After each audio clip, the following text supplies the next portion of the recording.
नमस्कार। आप सभी को एजुकेटर एमएस टियर सर की ओर से पिछली वीडियो में हमने सबसे सरल और आसान ट्रिक से काल को समझा था। वो वीडियो आपको पसंद आई होगी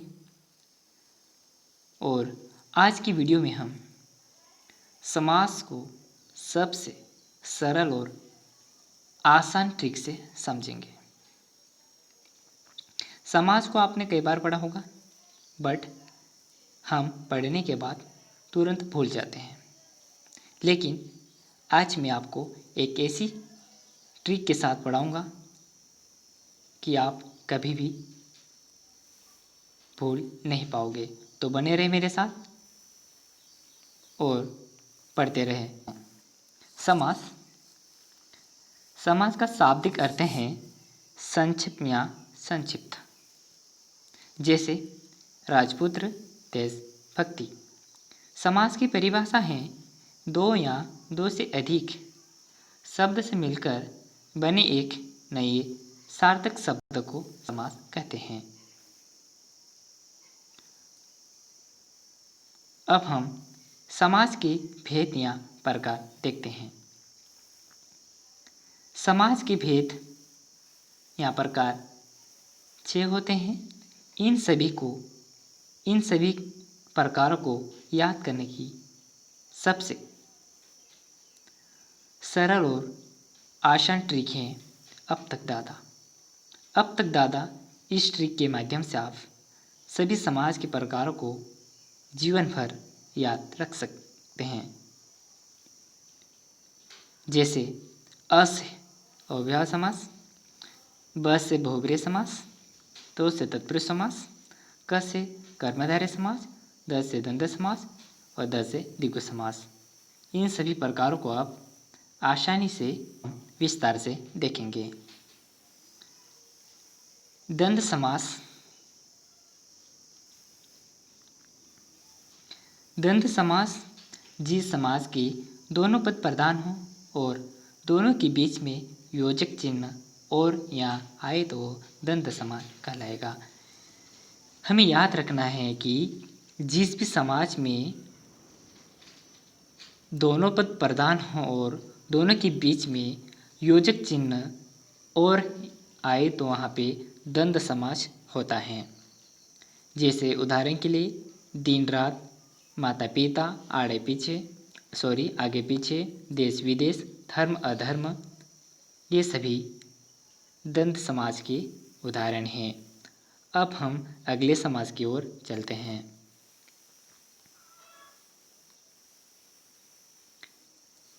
द्विगु समास।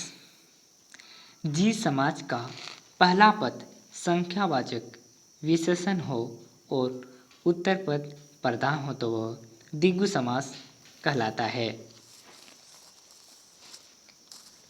द्विगु समास की पहचान की परिभाषा है जिसका समाज का पहला पद संख्यावाचक हो और विशेषण हो और उत्तर पद प्रधान हो तो वह द्विगु समास कहलाता है।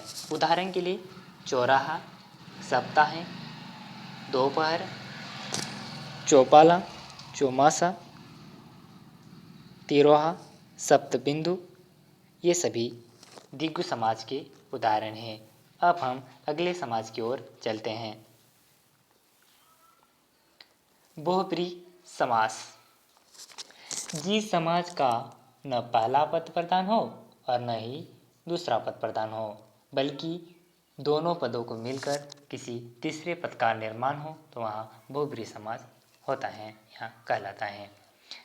नोट: जिस समाज के दोनों पद अप्रधान हो वह बहुब्रीहि समास कहलाता है। उदाहरण के लिए चक्रवाणी, वीणावाणी, लंबोदर, निशाचर, बारहसिंगा, पंचानन, पंचवटी, ये सभी बहुब्रीहि समास के उदाहरण हैं। अब हम अगले समास की ओर चलते हैं।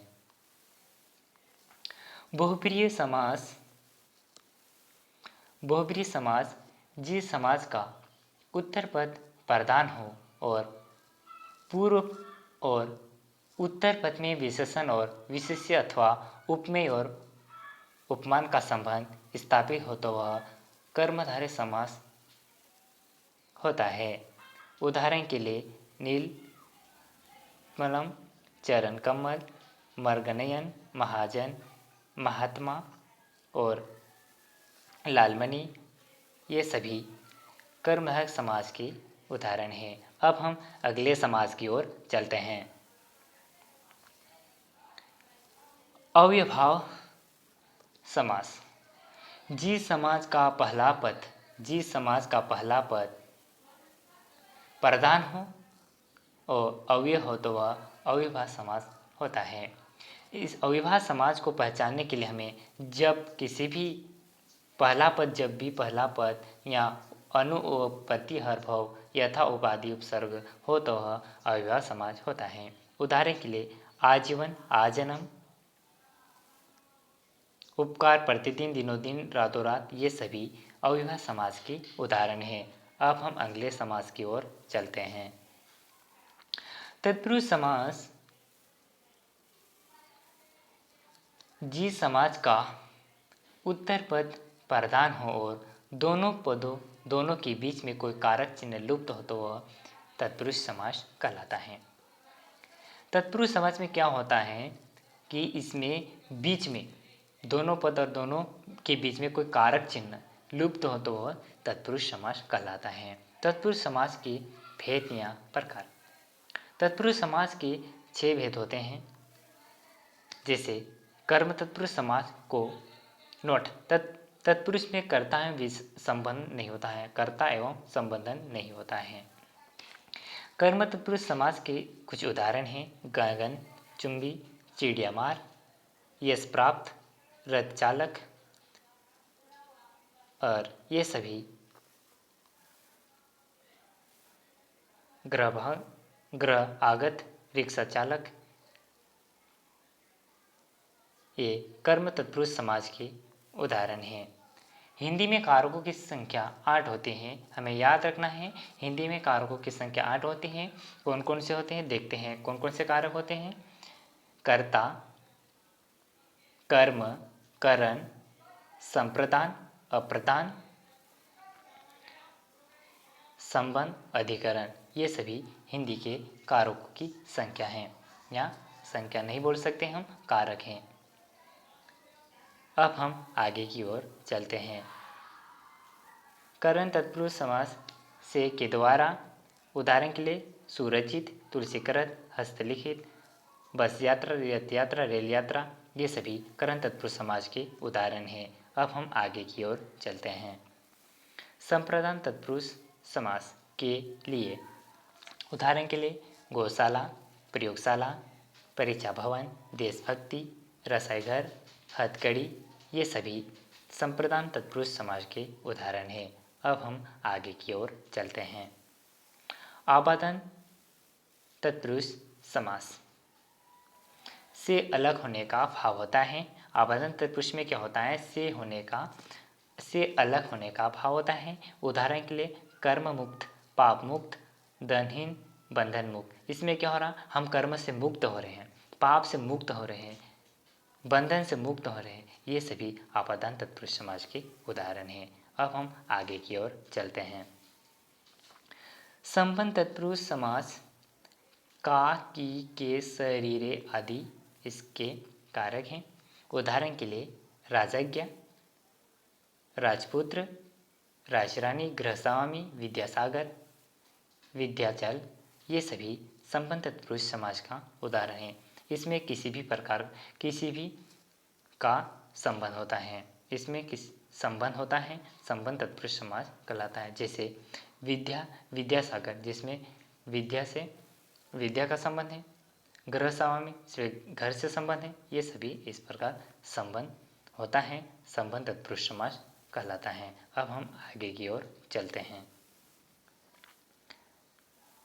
अधिकरण तत्पुरुष समास के में पर उदाहरण है आम विधि। तो नमस्कार दोस्तों, आज की वीडियो में इतना ही। मिलते हैं नेक्स्ट वीडियो में। और अगर वीडियो पसंद आई होगी तो वीडियो को लाइक कीजिए और चैनल को सब्सक्राइब करें। ऐसे ही नई अपडेट पाने के लिए बेल आइकन को प्रेस कर लीजिए। और मिलते हैं ऐसे ही इंटरेस्ट वीडियो के साथ। Thank you.